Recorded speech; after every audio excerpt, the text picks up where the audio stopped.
Welcome everyone to the GBSN Cross-Border Coffee Break webinar series.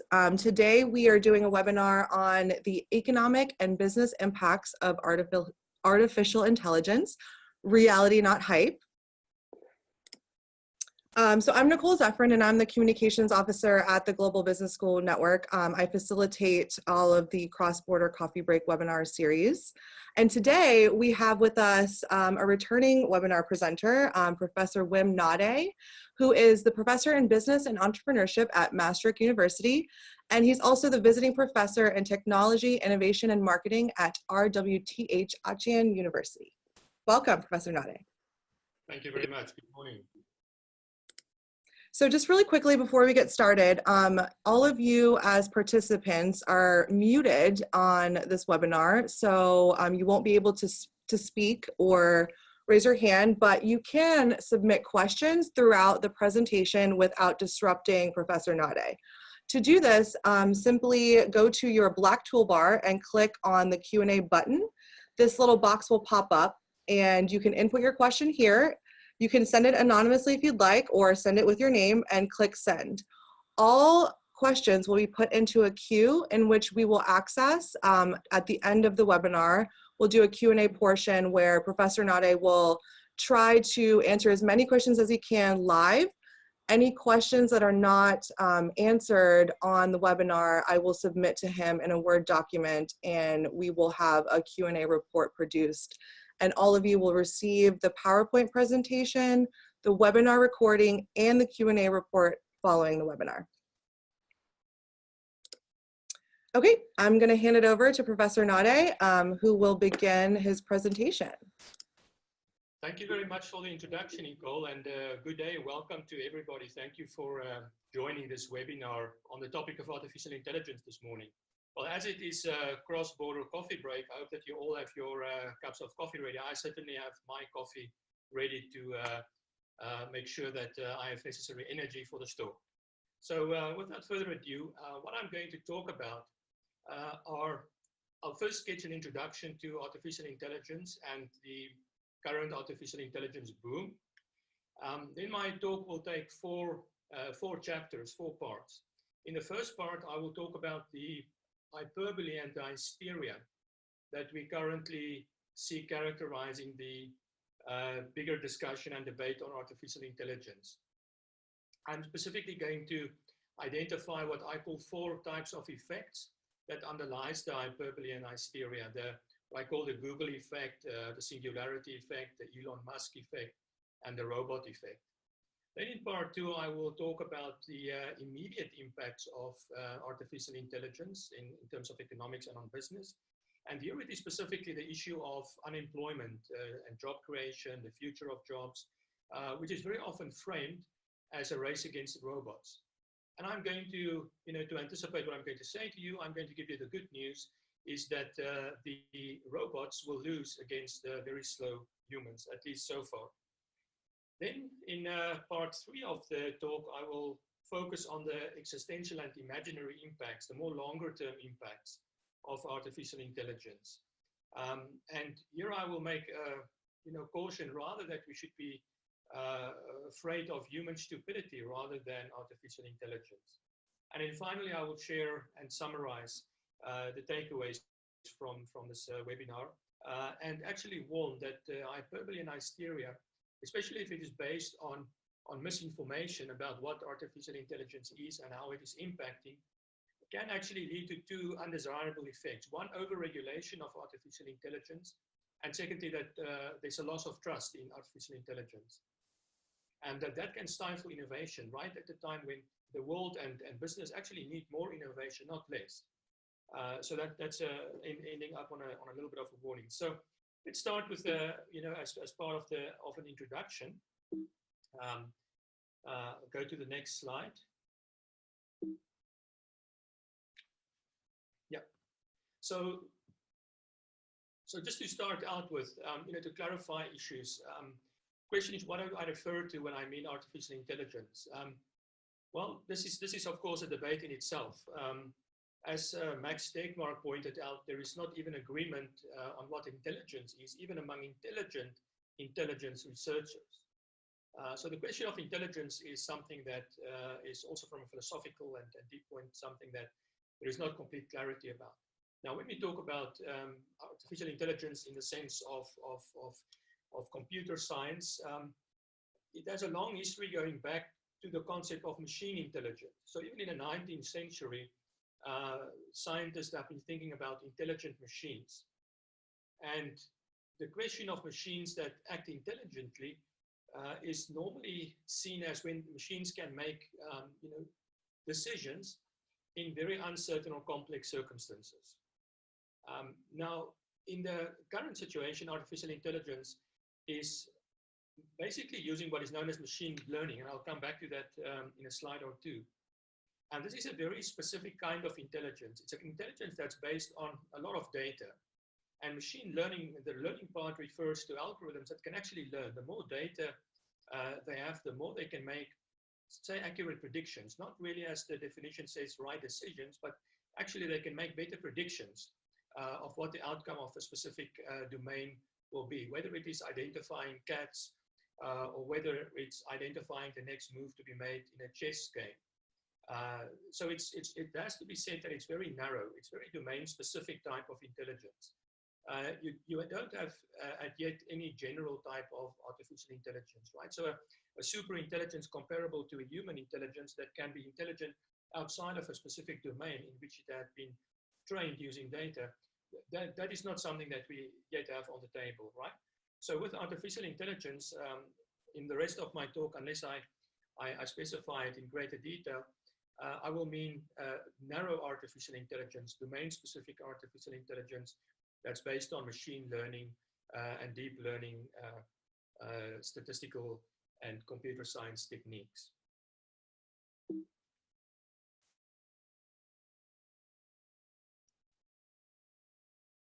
Right. Now, narrow artificial intelligence is a relatively recent technique, a recent tool of making predictions and making decisions. And I actually, one can actually trace it back to around 2006, 2007, and then especially after 2007 and 2012, there was really an upsurge in what is called the AI boom. Now, what is this AI boom and what is this AI world? This slide of mine, I try to explain the salient features of what the world of narrow AI comprises, both in terms of the factors that feeds into creating and developing and innovating in artificial intelligence, as well as the functional areas in which it is applied.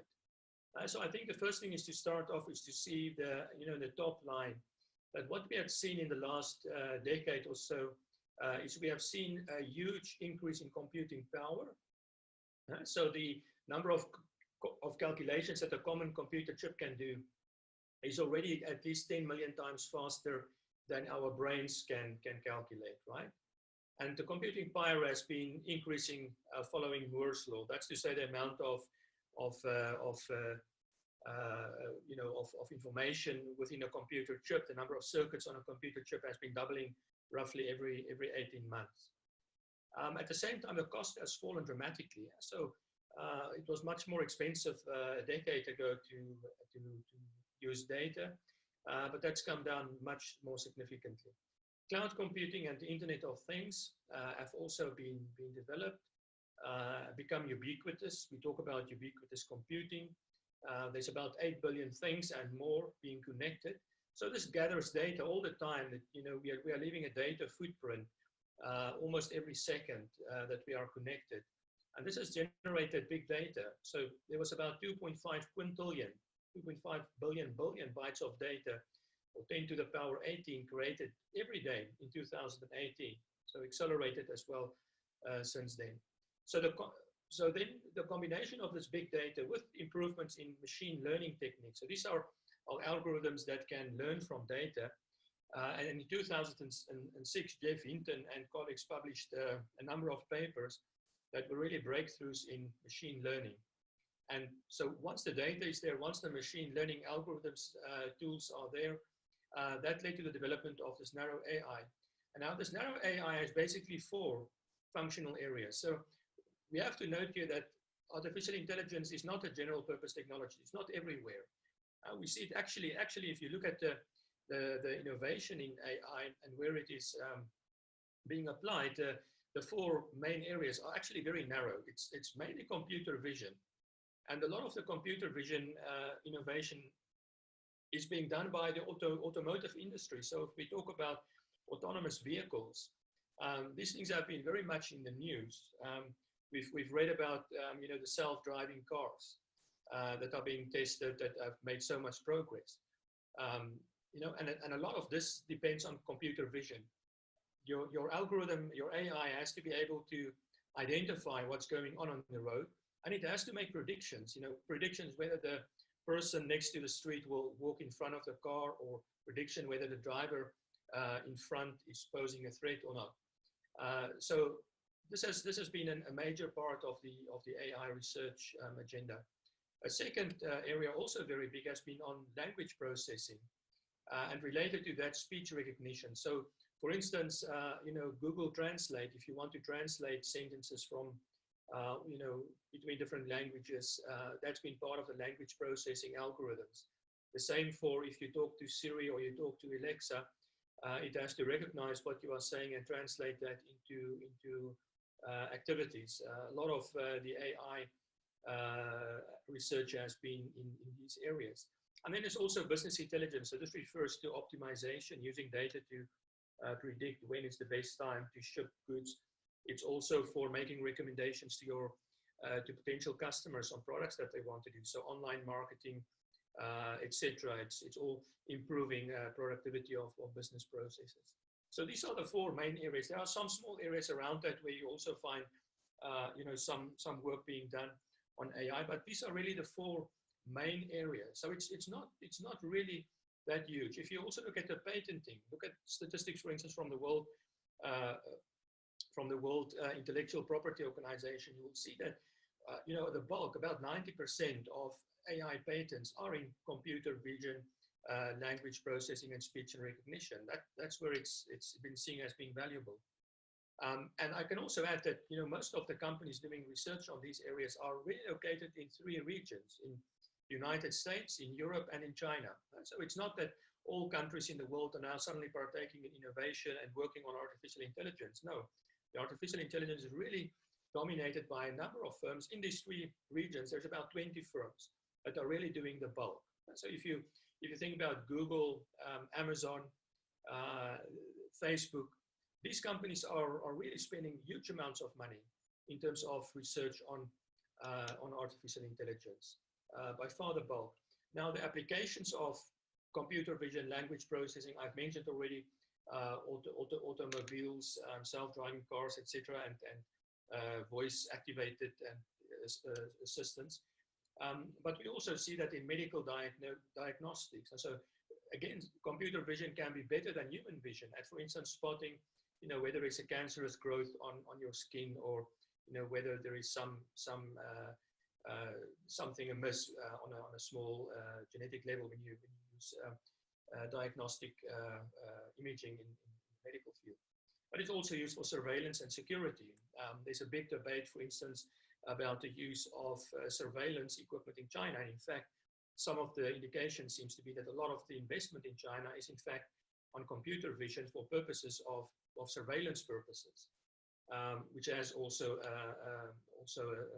a negative connotation for, you know, for human freedom, for privacy, etc. It's also used very much for entertainment, for games, for sports. It's used, as I mentioned, in marketing and advertising. It's used increasingly in factories for prototyping of goods, to make the goods, to do faster prototyping, make faster decisions, etc. So there's a lot of applications, and these have created quite a hype and a boom, especially since around 2012. We have seen that venture capital investment in artificial intelligence has increased quite substantially. Right. So once we understand that these are the applications of narrow AI, what I then show in the next slide is that if we consider the hyperbole and the hysteria that has been created, then on the one hand, there's a lot of optimism. Hyperbole, as I mentioned, in that there is an overestimation of the effects of artificial intelligence. Especially, now there's two special effects which I call the first one the Google effect. And this Google effect is, I ascribe that to the fact that the CEO of Google, he twittered or said a speech somewhere that AI is probably the most important thing humanity has ever worked on, and he compared it to fire and electricity in terms of its effects, right? So, of course, if Google is saying that, then people sit up and listen. The second hyperbole effect is what I call the singularity effect. And this is very much very popular in Silicon Valley, the Singularity University, with Ray Kurzweil, the Singularity movement, which is really a very strong form of tech optimism. And so Ray Kurzweil and other people in the Singularity movement, they think that the tempo of change will be so fast, and the impact of artificial intelligence together with, say, nanotechnology, with biology, etc., will be so fast that by 2045, humans and machines will merge. There will be basically a singularity in which eventually humans will live forever. So it's really the ultimate optimistic effect of artificial intelligence. So on the one hand, this Google effect of AI being the most important thing that humanity has worked on, to the singularity effect, which says that, well, eventually artificial intelligence will lead us into immortality. This, I think, has really created huge expectations in the public's eye of artificial intelligence, right? And I think we need to be cautious about this. I call it hyperbole because I think it is creating unrealistic expectations.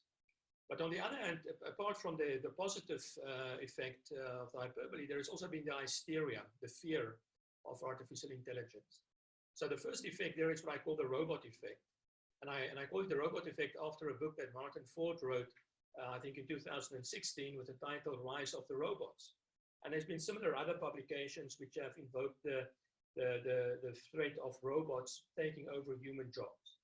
And that's also the subtitle of Martin Ford's book, Rise of the Robots, which talks about the technological unemployment, that there will be huge unemployment because tasks will be automated by artificial intelligence, and that we have to think about the future of work.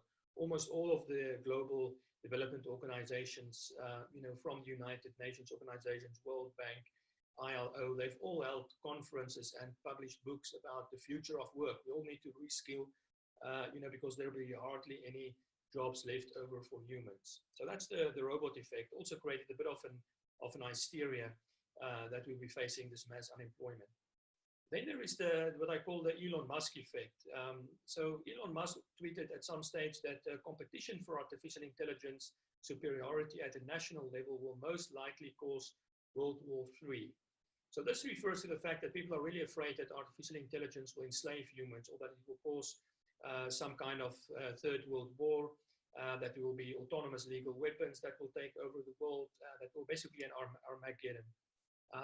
Scientists like Stephen Hawking has also mentioned that it could be the worst invention that humans have ever come up with. So we have this hyperbole and hysteria, and I want to argue in the rest of this webinar that both of these are unrealistic. I don't think that we are going to see either the extent of unemployment or an Armageddon due to AI, but we're also not going to achieve immortality or have a technology that's going to be the most important thing that humanity has ever worked on, at least for the foreseeable future. So let me move then on to the next phase. So I want to talk then about the immediate impact. So this immediate and imagined impact. So let us start with the immediate impacts. So what I call firstly here the Google effect, the optimistic effect, right? So this is firstly due to reflected in the fact that we have lots of claims of massive business revenue. So I give you some of the references here on my slides, and you can follow it up later. So there's various statements. So statements that you sometimes will read is that global business value derived from AI will be 1.2 trillion in 2018. and it will reach 3.9 trillion in 2022. There's also claims that productivity growth will be huge. For instance, that AI would double annual economic growth rates by 2035, and that productivity will grow by up to 40%, etc. So certainly there's lots of important and quite substantial claims made for the business and economic effects of AI. And we have seen, of course, with all this hyperbole and claims going on, of course, there's been a lot of investment into AI startup firms. So in that graph, you will see that from 2013, it really started around 2012, 2013. It was only 1.7 billion US going into AI startups. Now the estimations are that it's about 15, 16 billion. And 93% of that, as I mentioned, are in these three regions: USA, China, and the EU. Right, so this is the Google effect.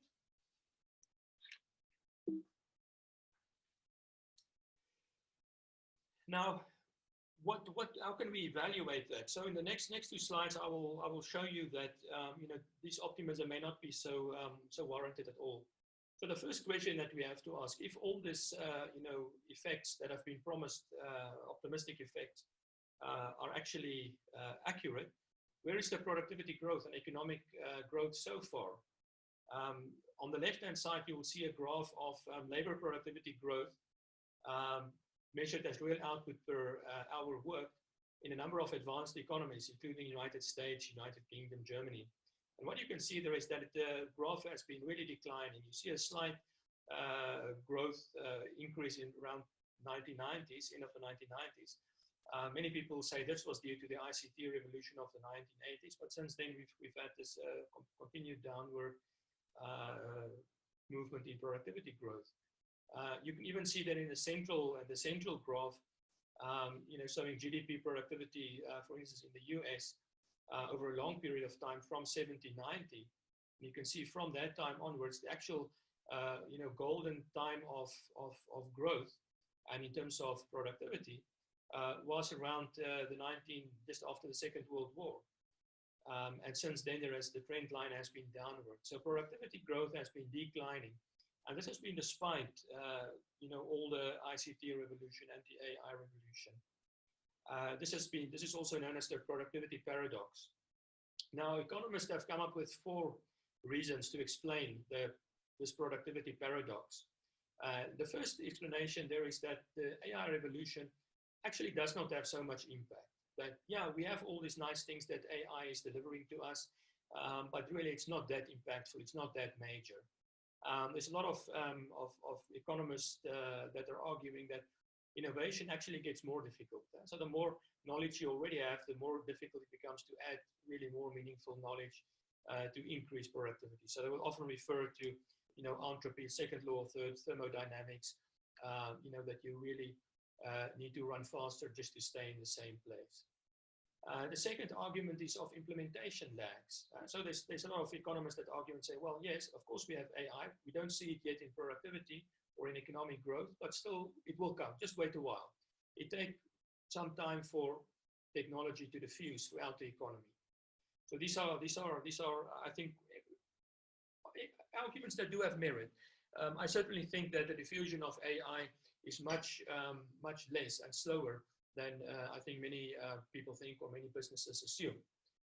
So indeed, there may still be an effect to be anticipated, but it may not be as large if indeed the impact is not so much. There is also a third argument of the productivity growth, and that's an argument that says that we actually don't measure productivity growth and economic growth accurately anymore. For instance, because digital products generate huge surpluses that are not accounted for properly. So we spend a lot of time getting lots of benefits from our mobile phones or electronic devices, but we basically pay very small amounts per month to rent that or for the data streams, etc. So, the argument is that if we include all of that consumer surplus in GDP will grow much faster. I can just mention that there are, already also, I think, a fair amount of consensus that there is a little bit of mismeasurement, but that mismeasurement cannot explain the complete, slow growth in productivity. And then the fourth reason is demand side constraints. So here, basically, the argument that I've made with a colleague of mine is that if you have a declining share of labor in total GDP, as we have seen since the 1970s in the West, then consumption will decrease. Decreasing in consumption will cause companies to invest less. There will be less entrepreneurial opportunities. You'll see general business decline in business dynamics, and that will actually slow down the absorption and the use of artificial intelligence and lead to slower productivity growth. So, sorry, where are we?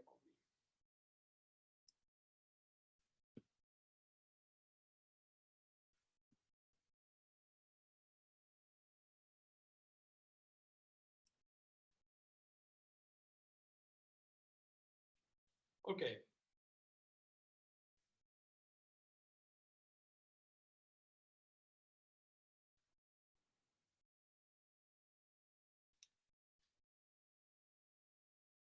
Sorry, we just I just seem to have lost the slide.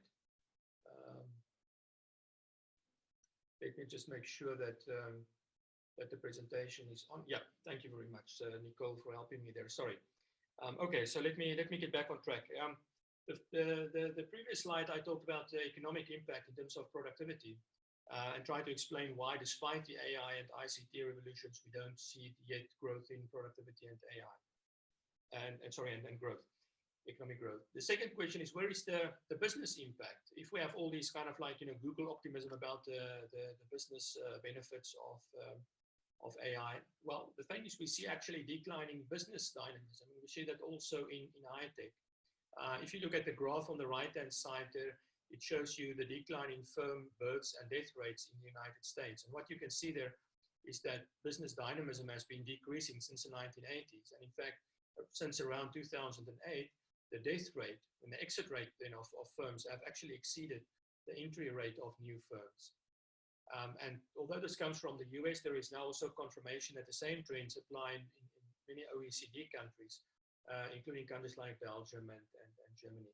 So this declining business dynamism, there is just not so much new businesses and growth and opportunities for startups in this ICT revolution and AI revolution as we may think. In fact, if you think that it's, well, maybe it's not the small firms that have opportunities, but maybe the big firms are becoming richer and, they've got superstar firms and so forth. Well, no, there's a recent research by Gutierrez and Philippon called Fading Stars have actually found that superstar firms have not become larger, have not become more productive, and that their contribution to aggregate US productivity growth has fallen by more than 1/3 since 2000. So even these big firms, with all the research, all the R&D budget working on AI, they have actually not been able to show real good results from that in general. So yeah, so we have to reevaluate the Google effect in this respect. Now going to the next slide. There are also three other aspects that we have to conclude. Why we have the slow business effects, why do we have the slow impact on economic growth and productivity growth? The first reason, I think, is that we need to recognize that the diffusion of AI is much slower than was thought previously. It's especially difficult for small firms to economically implement AI. There's large fixed cost in gathering and analyzing data sets. You also need lots of complementary investments. One complementary investment that Eric Brynjolfsson and authors talk about is that your whole company structure and organizational structure may have to change if you are really going to build AI around the data streams in your company. Many companies are not that, their hierarchies and their different divisions are sometimes not sharing information optimally to allow AI to benefit from the information in that company. So you can see it as a kind of complementary investment that the company has to reorganize itself before it can really benefit from AI. And of course, such reorganization occurs, but it takes time and it takes effort and it takes cost. Then there's also sunk investments. So for instance, in the automotive industry, all the big car manufacturers, they've put a lot of investment already, in automobiles that needs human drivers. And these cars are very well engineered. They're still going to be on the road for the next 30 to 40 years. And that's going to put a brake on the speed in which automated self-driving cars will be diffused throughout the economy. And then finally, there's the rise of what's called pseudo AI. So they're not real AI, and it's interesting. You can Google this as well. The Guardian has recently written that it's actually so difficult for especially small businesses to implement AI that they've actually hired people to pretend that they have AI. So you will do some business online or through some chatbot or whatever, and you will think that it's an AI that is helping you, but it's actually a human that are working on the other side. So this just indicates to you that AI is really expensive. To get a statistician or somebody that can work with these very sophisticated algorithms and build a really reliable AI, you need a couple of PhDs in statistics to be able to do it well. There's no off-the-shelf solution for all the companies for their AI needs, and that limits the diffusion. On the second point, there is also recent reports that the tempo of innovation in artificial intelligence is slowing down. So I mentioned deep learning, or as a technique within machine learning. That's really the breakthrough was in 2006, and then it was focused on a number of relatively small areas.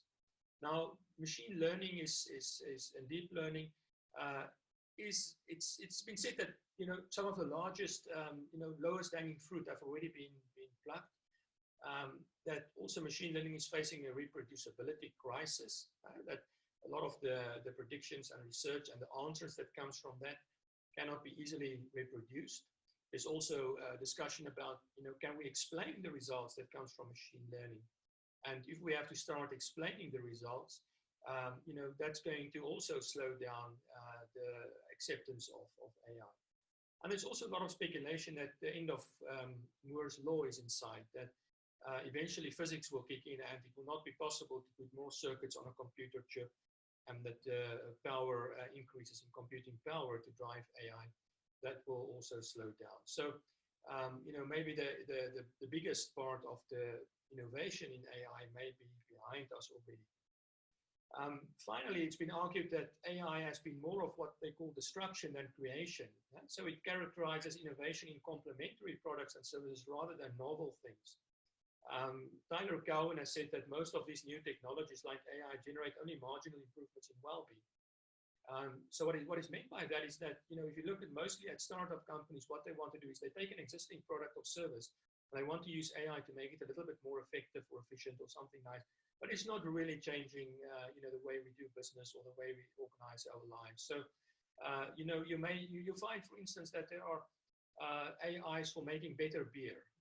So yeah, you can make beer on the 15th century German way. It's pretty nice. You can do it in AI. It's not really giving that much, improvement. And so there's many small gimmicks, bells and whistles that you find in AI. Some people say, well, what about, recommendation systems when you buy online? Well, now there's even, people criticizing that, saying, well, I'm living in a filter bubble. I only get recommendations of things based on my past history of what I've already bought. I don't want to buy the same things. So even those type of bells and whistles seem to run into some form of criticism now. Okay, so that's the Google effects. So remember, we had the Google effect as one of the hyperbole effects that mentioned all these benefits from AI. And if we look at reality, we see that it's nice. There are very good things. There is a lot of jobs being created, but it's not justifying, I think, the hyperbole. We don't see the dramatic effects in economic growth and productivity. So what about the negative effects? What about hysteria?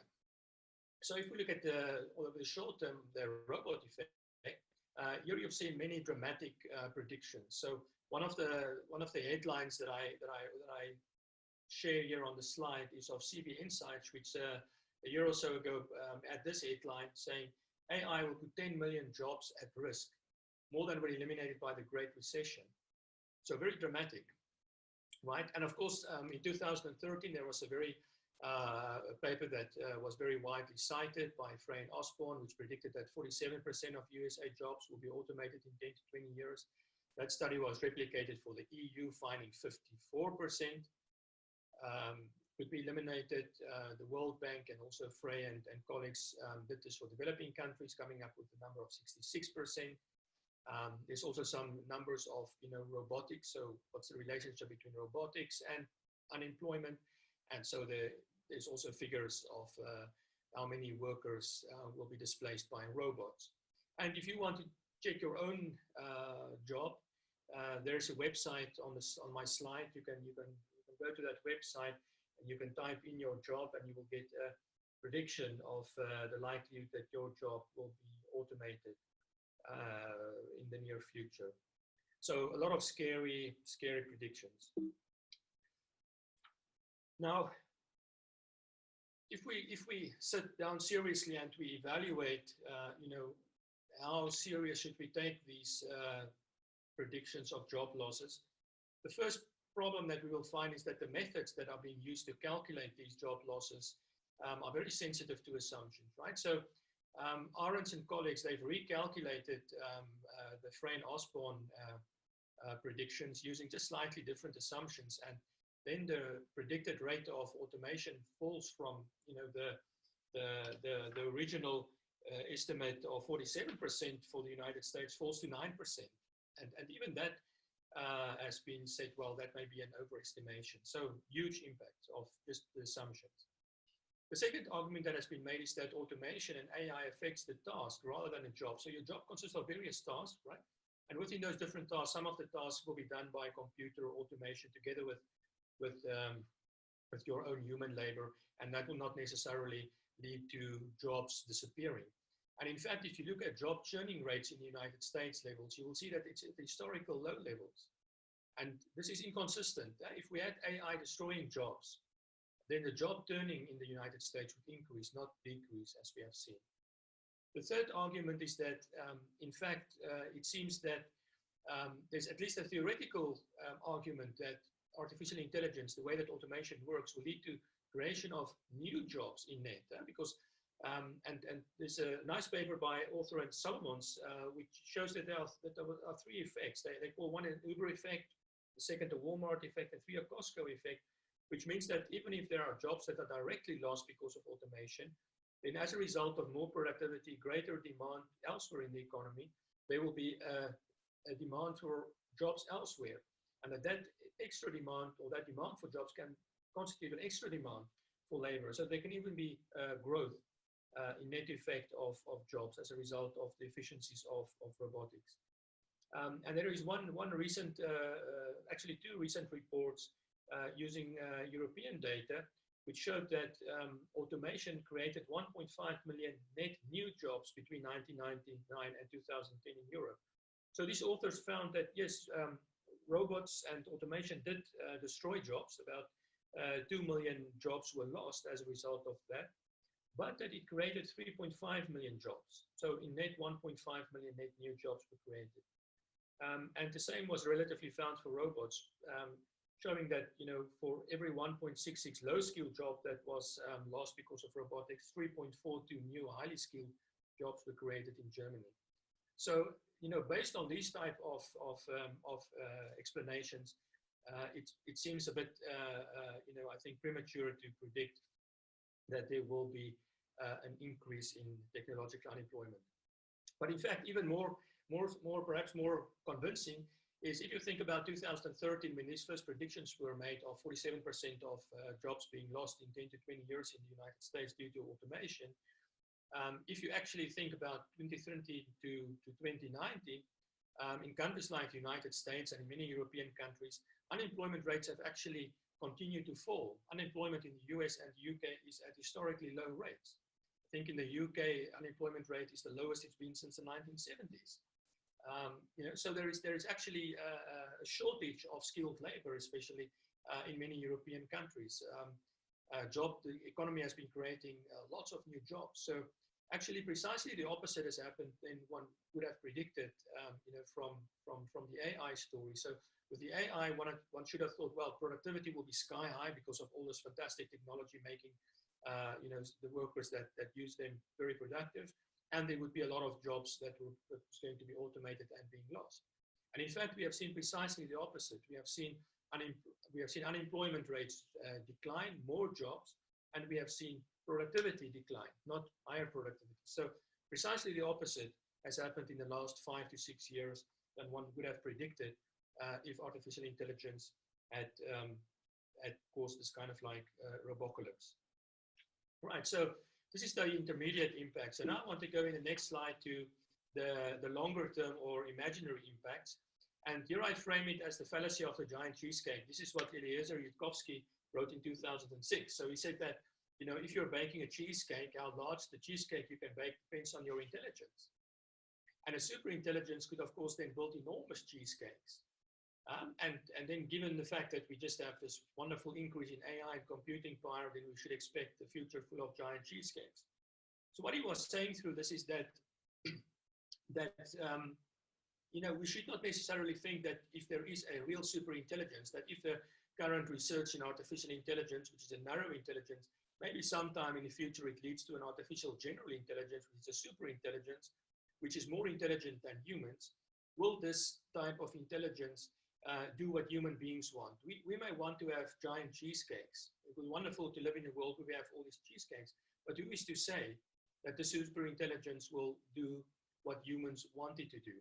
And this is really to what has been framed as the control problem and the political problem. So Bostrom has defined the control problem as how do you control what the super intelligence would do?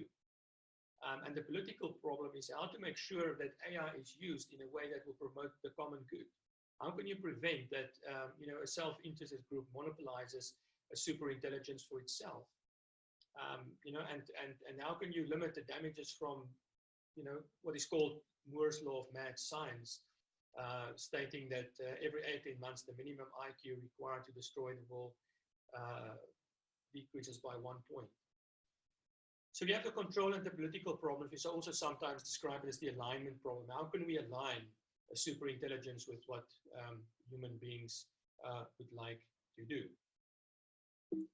Right now, how realistic is this alignment problem? Is it really a problem that we should lie awake at night, you know, worrying that in the near future there will be this super intelligence which may not necessarily be concerned or interested in human beings?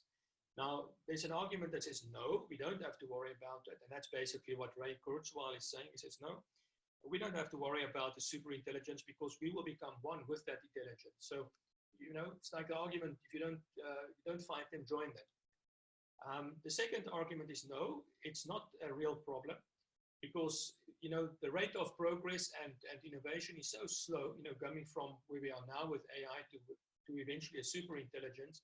It will be very slow and it will be through trial and error. This is what Steven Pinker is arguing. So he's saying that, you know, if you design AI like any other technology, you test it before you implement it. You constantly tweak it for efficiency and safety. So he's not worried that it's a real problem. But then thirdly, actually there is, you know, a lot of AI scientists themselves who have said that it may be a real problem. So in 2016, more than 1,000 AI scientists wrote this open letter on AI. So you can Google that and you can see the manifesto where these scientists have been warning that we need to take seriously the potential damage that a real super intelligence can cause at some stage in the future. According to Ian Bostrom, it's really an existential threat that faces humanity that we need to think about now before it is too late. Right, so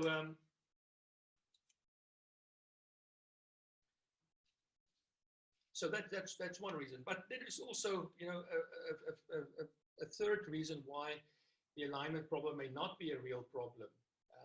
And I put this after the you know, the concerns of the AI scientists, because when we think about deeply what AI is currently and what super intelligence is, we have the problem that we don't really understand human intelligence, human consciousness, the human brain very well. There's still a lot of things that we need to understand. And so it may be not, we don't need to worry and have sleepless night about the super intelligence taking over the world, because we will not in the foreseeable future invent an artificial general intelligence. And there's two big reasons. The first is what's known as the complexity break. So Paul Allen and Greaves have written about this, and they've referred to the fact that if we try to understand the human brain, it's actually getting harder as we learn more. What they say is that improved technologies for observing and probing biological systems only led to discoveries of further levels of complexity that needs to be dealt with. So, for instance, the human mind is very synchronized in its neural networks, but no one still knows how it is. We also don't understand consciousness. What is consciousness? Is it arising from the firing of neurons? That seems to be the current type of consensus, but the theory of anesthesia tends to contradict how and why consciousness arises. Roger Penrose, already back in 1989, wrote that for us to understand consciousness, we may require new type of physics, and we are still far from this to think that we can then jump to inventing a super intelligence that will outsmart the human brain seems to be not so much something that's just around the corner. And then finally, another AI winter may be approaching. So here I used the term AI winter for the first time. And I can briefly say that research on AI, the whole term artificial intelligence was coined in the 1950s. And it was between the 1950s until the 1970s, there was an active agenda in artificial intelligence. In fact, if you Google artificial intelligence, you will see that in the 1950s there was even predictions of automated vehicles, etc., that will be invented. That never happened because there was an AI winter in the 1970s up until the late 1990s, where there was very little investment and progress in AI. It basically ran because the current approach that was used at that time, using symbolic reasoning, was actually, people started to lose trust in it, and they didn't really have the computing power as well for some of the ideas that they had to run AI. So AI winter was for a long period of time when AI investment was not forthcoming, when people were pessimistic and thought, it's a waste of time to try and come up with an artificial intelligence. So the fear is that maybe we will see another AI winter approaching, because as I mentioned, deep learning is facing decreasing returns. There's a reproducibility crisis of machine learning. Innovation is getting harder. Moore's law is not expected to hold for much longer, and we see the rise of pseudo AI. So a lot of fundamental scientific and technological constraints that may kick in. Right. So this is the what I call the while we will probably not see the singularity arrive in 2045, but we will probably then also not see the AI and the robots taking over humanity for the foreseeable future. So let me then summarize the overall takeaways from this webinar so far. Firstly, machine learning is nowhere near human intelligence and is in fact subject to decreasing returns. It's only a relatively few firms and countries that's driving AI innovation. The core AI functionalities being developed, mostly computer vision and language, are really limited. So vision and speech and business process optimization. The diffusion of AI is slow and expensive. There is also little evidence and prospects, it seems, for mass replacement of jobs by automation. And there are very little prospects soon for an artificial general intelligence or singularity. So both the hyperbole and the hysteria that I noted in the beginning of this lecture, I think needs to be toned down. Now, what's the implication? Well, the implication is that we have to think about, whether it's really useful or contributing to have this hyperbole and hysteria. And in fact, despite the fact, the facts that I presented in this lecture, still we found recently that polls showed that 65% of Americans still believe that their jobs will be taken over by robots and computers within 50 years. But it's still, despite the real facts that AI is nowhere near as potent or as widely diffused, and not likely to be so in the next couple of years, there is still quite a fear that people have of AI. In fact, what Schwartz has written about in the Guardian is that the current media discourse about artificial intelligence is unhinged. And it's been said that it's based on misinformation, that there is a lot of hyperbole and hysteria, as I indicated, that's not really grounded in real fact, but based on misinformation. Now, the problems with this is that we will find two things. One is that we will find that there would be attempts to control AI. So I'm not saying that AI should not be controlled, that there should not be changes in the legislation if we have better ways of dealing with data, or that people's data should be treated, or that there are certain ethical issues in terms of for instance, use of AI in cars or in medical equipment. For sure, there are issues to be dealt with, but I think to think about a global regulation of AI based on the false premise that it is a world-shifting technology that's the biggest invention or the biggest threat to humanity, that could really stifle further innovation. So for instance, if you look at some of the global governance organizations, the United Nations, for instance, has a research unit that has mentioned that AI is transforming the global political order, and that you see a shift in the balance of power between intelligent machines and humans. No, I mean, these are, as I've indicated now, completely, statements that are not based in fact.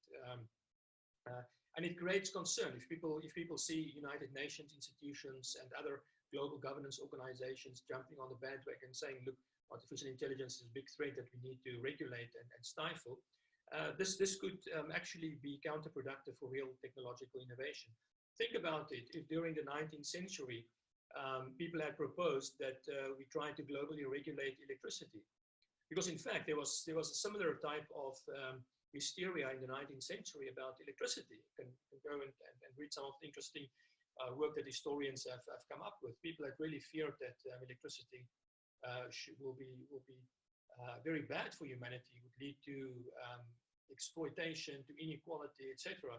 Very much based on misperceptions, as is now the case. But you can imagine if in 1900 there was a global committee trying to control electricity, maybe we would not have had electricity as we see it now. So we have to be very careful for that. That's not to say we should not think about the real bad things, but I think there's current legislation on government levels, etc. To deal with these things in most of the cases. So to conclude, if we have this hyperbole and hysteria based on misinformation, can lead to this type of over-regulation. It can lead basically to a loss of trust in AI, and people will fear AI more than they should really. And this would, in my view, contribute to create conditions where innovation is stifled, because we need actually, it will be very good if we have better AI, if we have cheaper AI, if we can have AI that can really have an impact on productivity and on new business growth, turn around the stagnation that we see in productivity, turn around the decline in business dynamism. So we actually need more technology in the world now. We need more innovation. People often talk about, innovation is too rapid, it's too fast changing, we cannot control everything. Yes, the world is much more complex than it has been, but the tempo of innovation is actually not as fast, and we don't have the kind of breakthrough innovations that we all hope for that will really make a significant impact. So in that context, I think the hyperbole and hysteria in AI is not so conducive, and one has to break through it. And yeah, maybe on a lighter note, my talk this morning is based on a recent discussion paper of mine published by the Institute of Labor Economics, so you can read more detail. The paper also contains all the references to the scientific work that has been done on the labor market impacts of AI, on the aspects of deep learning, and on the control and political problems in AI. So you can read this and distribute this, because hopefully this paper is a cure for the misinformation epidemic. So on that topic, I want to thank you for listening, and I am ready for any questions and issues that you want to raise. Thank you again. All right, thank you, Professor Naudé. We have only a few minutes left to answer any questions. So okay. From your research, would you say that the benefits of AI outweigh the shortcomings? Yes. Yes, sure. I think that AI is a very neat technique. You know, I'm trained myself as an econometrician. For me, when I started out as an econometrician, 30 years ago, prediction was very important, and we worked with with all kinds of statistical techniques to be able to predict businesses, predict economic indicators, etc. And that's very valuable. And so the kind of like combination of advanced statistical techniques, advanced computers, with all the data that we have available, that's really very neat. So I have a lot of respect and a lot of appreciation for the very fantastic work that researchers have done in creating AI as far as it has gone so far. So it's a very nice technique to have. And I think that we need, as I said, we need to increase its diffusion through the economy. Great. Okay, so one last question, or well, maybe we can get to two. What would be the direct impact of AI expansion to business schools and business education in general? Sorry, the expansion of AI? To business schools and business education. Well, I think it's part of the tools and the techniques of decision makers. And so you have various tools that you can use for decision making. And part of the business school and business school education is to help business leaders, entrepreneurs to make better decisions. So this is one of the things in the toolkit. We should be careful not to allow our machine learning and prediction to substitute for good science and good rational thinking. I think that always remains for me the goal is good evidence-based decision making.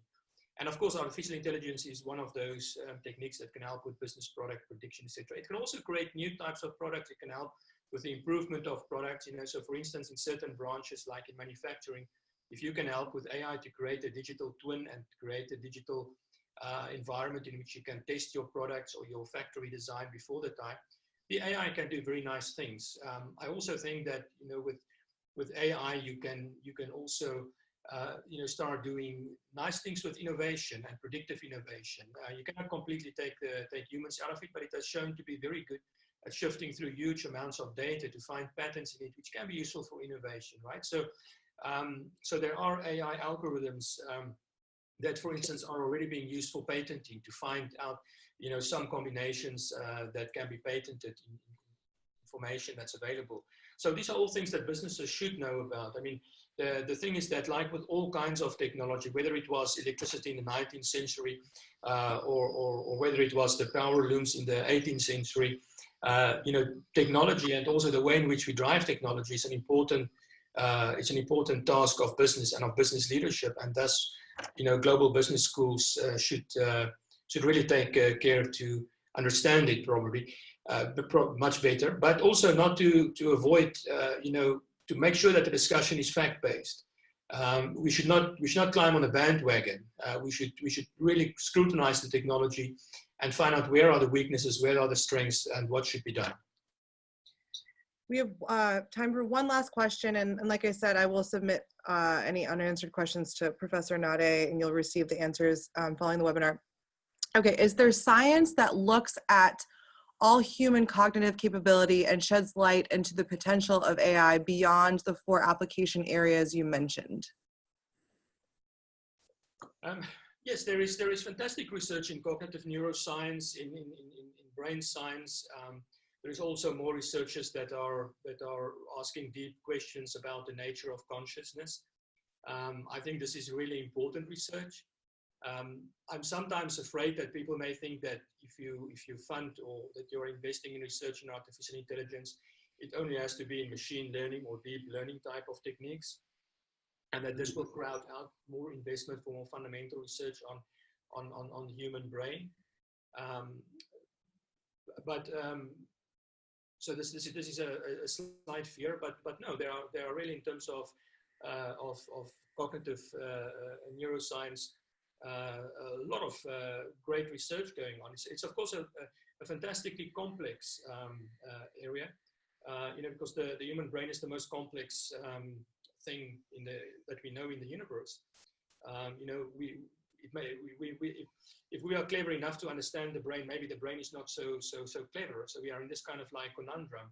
So it's really at the frontiers, but yeah, it's taking place. Whether that will be able to allow us in the future to recreate the human brain, recreate human intelligence, that may very well be, I don't know. But at the moment, I think the state of research is not yet on a level where we can do that.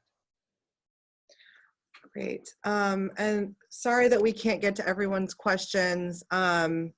Thank you so much for tuning in to today's Cross-Border Coffee Break webinar. Like I said, you'll receive the recording, the PowerPoint presentation, as well as the Q&A report. So have a wonderful morning, evening, or afternoon, wherever you are in the world. And thank you, Professor Naudé. Thank you, Nicole. Thank you very much, everybody.